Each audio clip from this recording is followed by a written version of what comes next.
So, you mentioned Wolf-Rocca earlier.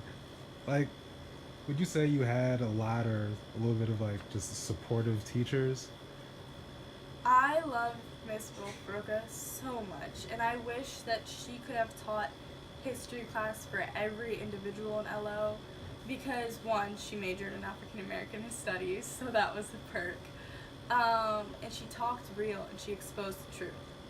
But a lot of other teachers supported me in many ways through my personal life situation and my academics, but when it came to how I was being treated at the school or how other black students, nobody wants to say that. Nobody ever wants to differentiate white and black because they don't want to be deemed racist.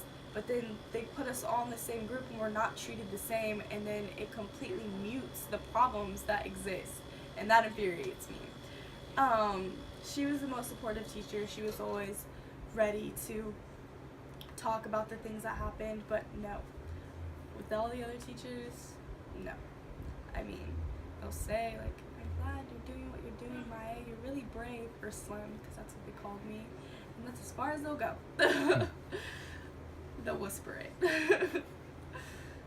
Okay, so were there any other like outside of what you were doing with BSU? Like, were there any other student actions or like groups or anything that kind of gave you encouragement in terms of like just movements happening within the school?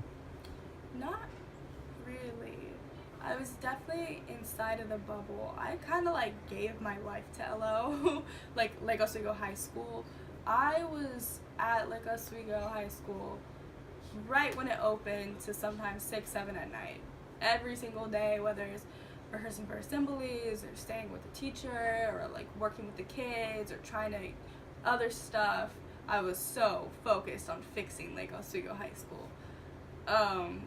So I didn't really know what was going on around me, which could have been definitely to my disadvantage.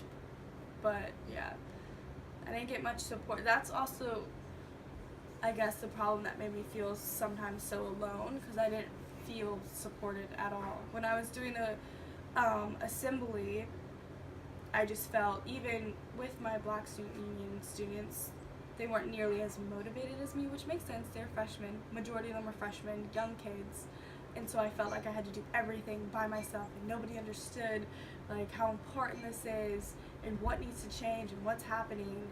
And Miss Wolfe-Rocca was the one that actually introduced me to respond to racism and brought me to the meeting to hopefully get connections and to feel supported. And Mr. Duden, who's another one of my history teachers, was there as well.